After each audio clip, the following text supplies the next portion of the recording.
ថ្ងៃនេះមកបែបខ្មែរម្ដងបងប្អូនចានេះជារបៀបធ្វើនំគមស្ករត្នោតស្នូលដូងខ្ចី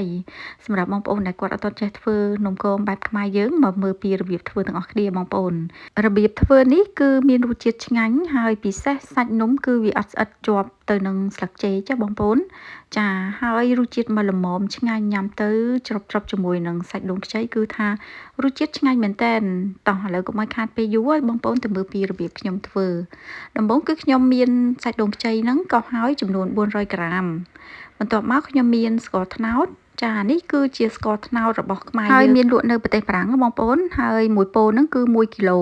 អញ្ចឹងបងប្អូនដែលគាត់រស់នៅប្រទេសប្រាំងកុំភ្លេចជួយគ្រប់គ្រងផលិតផលរបស់កូនខ្មែរយើងផងចាឥឡូវមកមើលពីរបៀបធ្វើនំគមទាំងអស់គ្នាគឺខ្ញុំមានល្ងបងប្អូនល្ងសគឺខ្ញុំយកវាទៅលីងជាមុនសិនលីងឲ្យឈ្ងុយហើយទុកវាមួយឡែកឥឡូវខ្ញុំចាប់ដើមចាធ្វើស្នូលគឺខ្ញុំដួសស្ករត្នោតហ្នឹងចំនួន300ក្រាមយកវាទៅកូរលើភ្លើងគឺយើងត្រូវកូរវាឲ្យឡើងជើងក្រងចាហើយសម្រាប់ភ្លើងគឺបងប្អូនត្រូវប្រយ័ត្នភ្លើងកុំប្រើភ្លើងខ្លាំងណាចាគឺយើងប្រើភ្លើងមធ្យមទៅហើយកូររហូតដល់វាឡើងជើងក្រងបែបហ្នឹងទើបនេះខ្ញុំចាប់ដើមចាក់សាច់ដូងខ្ចីបងប្អូនមិនបាច់ទុកអស់រហូតដល់វាក្រហមពេកទេមកក្រហមល្មមអញ្ចឹងគឺយើងអាចចាក់សាច់ដូងខ្ចីហ្នឹងចូលបានហើយនៅពេលដែលយើងចាក់សាច់ដូងខ្ចីហើយគឺយើងកូរវាឲ្យសព្វទៅណាបងប្អូនហើយនៅពេលហ្នឹងគឺវាអាចនឹងចេញទឹកចាពីព្រោះសាច់ដូងខ្ចីវាមានទឹកហ៎បងប្អូនអញ្ចឹងចាហើយនេះខ្ញុំដាក់ជាមួយនឹងអំបិលបន្តិចដើម្បីឲ្យផ្អែមមុតណាហើយយើងកូររហូតដល់វារីងទឹកនឹងទៅវិញណាបងប្អូននៅពេលដែលយើងចាក់សាច់ដូងខ្ចីទៅគឺវានឹងចេញទឹកហើយបន្ទាប់មកគឺយើងចាកូរវារហូតដល់វារីងទឹកនឹងវិញចាយើងកូរឲ្យវារីងទឹកប៉ុន្តែនៅពេលដែលវារីងទឹកគឺសាច់ស្ករហ្នឹងគឺវាល្មួតអញ្ចឹងណាបងប្អូនចាគឺវាស្អិតល្មួតបែបហ្នឹងគឺបងប្អូនអាចបិទភ្លើងបានហើយ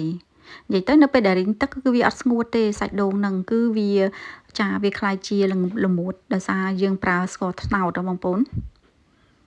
ចាហើយនៅពេលដែលកូររីងទឹកហើយនេះខ្ញុំចាប់ដើមដាក់ល្ងលីងសម្រាប់ល្ងបងប្អូនអាចប្រើល្ងសក៏បានល្ង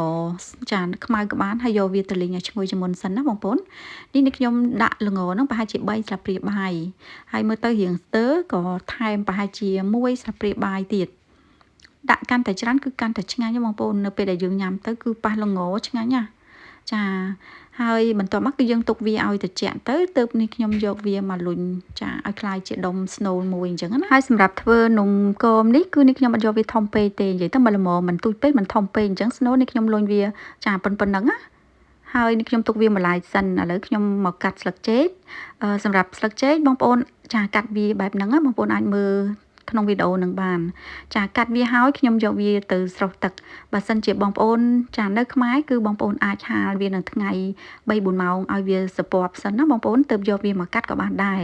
តែខាងខ្ញុំនេះគឺអត់មានថ្ងៃទេអញ្ចឹងនេះខ្ញុំកាត់វាហើយយកវាទៅស្រុះទឹកគឺខ្ញុំដាំទឹកឲ្យក្តៅហើយដាក់ស្លឹកចេកនឹងចូលចាត្រឡប់វាចុះឡើងឲ្យសើមឲ្យក្តៅចុះហើយយកវាទៅជូតឲ្យស្ងួតឬហាលឲ្យស្ងួតជាការស្រេចបន្ទាប់មកខ្ញុំមកលាយម្សៅសម្រាប់ម្សៅធ្វើហ្នឹងគឺខ្ញុំប្រើម្សៅដំណើបបងប្អូនម្សៅដំណើបហ្នឹងមានចំនួន400ក្រាមលាយជាមួយនឹងខ្ទិះដូង320 ml ហើយពេលលាយហ្នឹងគឺខ្ញុំដាក់ស្ករស1ស្លាបព្រាបាយកន្លះហើយនឹងអំបិលបន្តិចបន្ទាប់មកយើងច្បល់វាឲ្យសព្វទៅបន្ទាប់មកគឺយើងអាចខ្ចប់បានហើយសម្រាប់ការខ្ចប់ហ្នឹងគឺនេះខ្ញុំបេះម្សៅហ្នឹងម្ដុំមកហើយកិនវាសំប៉ែតចាសង្កត់វាសំប៉ែតបន្ទាប់មកខ្ញុំយកស្នូលចាហើយលុញវាបែបហ្នឹងចាយើងលុញបិទមុខឲ្យជិតហើយចាធ្វើឲ្យវាមូលទៅគឺជាការស្រេចចាបងប្អូនហើយបន្ទាប់មកគឺខ្ញុំយកស្លឹកចេកដែលបានជូតវាឲ្យស្ងួតហ្នឹងលាបប្រេងបន្តិចដើម្បីកុំឲ្យវាជាប់ហើយការខ្ចប់ហ្នឹងគឺនេះខ្ញុំបត់ស្លឹកចេកបែបហ្នឹងហើយយកចាម្សៅម្ដុំហ្នឹងមកហើយបន្ទាប់មកគឺខ្ញុំខ្ចប់វាបែបហ្នឹងតែម្ដងនិយាយទៅបងប្អូនអាចមើលក្នុងវីដេអូហ្នឹងរបៀបខ្ចប់អត់ពិបាកអីបងប្អូនខ្ចប់រួចរាល់ហើយគឺខ្ញុំយកចានំគមហ្នឹងយកវាទៅចំហុយរយៈពេលចំហុយគឺខ្ញុំប្រើរយៈពេល20ទៅ25នាទីហើយនំគមមកបងប្អូនពេលធ្វើឲ្យភ្លាមក្តៅហ្នឹងគឺញ៉ាំទៅអត់ទាន់ឆ្ងាញ់ទេចាគឺយើងត្រូវទុកឲ្យវាត្រជាក់ 4-5 ម៉ោងអីអញ្ចឹងសិនណានិយាយទៅយើងទុកឲ្យវាត្រជាក់ស្រាប់តែម្ដងណាទើប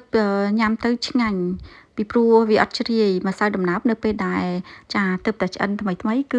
វាអាចជ្រាយអញ្ចឹងយើងញ៉ាំទៅអត់សូវឆ្ងាញ់ប៉ុន្តែបើសិនជាយើងទុកឲ្យវាត្រជាក់ស្រាប់តែម្ដងគឺថាញ៉ាំទៅគឺឆ្ងាញ់មែនតើហើយរសជាតិស្នូលនំគមនេះបងប្អូនអើយនិយាយពីថាជាតិដោយសារយើងធ្វើជាមួយនឹងស្ករត្នោតខ្មែរ ឈ្ងុយហើយញ៉ាំទៅប៉ះល្ងហើយប៉ះនឹងសាច់ដូងខ្ចីច្របៗជាតិឆ្ងាញ់មែនតើចាអញ្ចឹងសម្រាប់បងប្អូនដែលគាត់រស់នៅប្រទេសបារាំងហើយចង់បានស្ករត្នោតរបស់ខ្មែរយើងណាចាំនេះខ្ញុំទម្លាក់លីងហើយនឹងដាក់លេខទូរស័ព្ទគាត់នៅក្នុងវីដេអូហ្នឹងហើយបើសិនជាបងប្អូនរស់នៅប៉ារីឬក៏ជិតប៉ារីគឺបងប្អូនអាចទៅទិញនៅប៉ារី13ចាទៅទិញនៅក្នុងហាងផ្ទាល់ចាំនេះខ្ញុំដាក់ឈ្មោះហាងគាត់ខាងក្រោម